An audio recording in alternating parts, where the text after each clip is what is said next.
Want to customize your WooCommerce shop page with Elementor? In this video, I'll show you exactly how to do that from scratch, even if you're just starting with WordPress and Elementor. Meanwhile, don't forget to like this video, subscribe to my channel, and share it with your friends who are also building their online stores. First, open your browser and head over to your WordPress website. Navigate to the shop page of your site. This is where all your products are listed. Now, you can go to your WordPress dashboard. Click on Templates, then Saved Templates, and hit the Add New Template button. A pop-up will appear where you need to choose Products Archive as the template type. Give it a name like Shop and click Create Template. This will launch the Elementor editing panel and open up the template library where you can choose pre-built layouts or build your design from scratch. If you want to create everything manually, just close the template pop-up and start dragging widgets from the left-hand panel. For example, drag a heading widget. As soon as you do that, the left panel will switch to the heading settings. You can change the text in the Content tab, adjust the alignment under Style, and tweak margins in the Advanced tab, like setting 50 pixels at the top and keeping the rest at 0.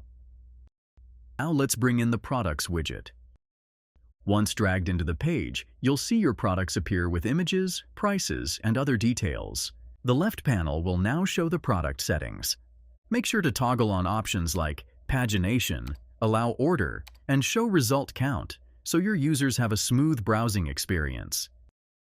You can also change the look and feel of your shop. Under the Style tab, tweak the typography, font size, star rating colors, and spacing.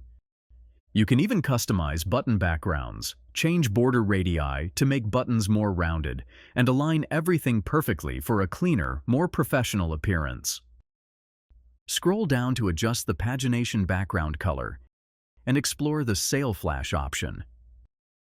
Turn it on if you want to highlight discounts and style it with custom text color, background gradients, and typography, or simply toggle it off if you don't want it. Once your design is ready, don't hit Publish just yet. Click the arrow next to the Publish button and choose Display Conditions.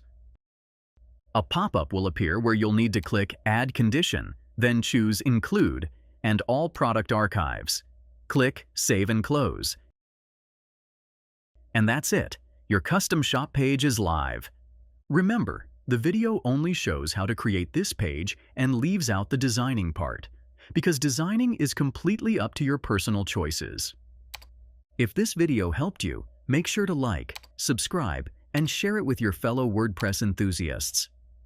If you want to design like a professional, Elementor is my favorite tool, and you can start using it right now through the affiliate link below. See you in the next one.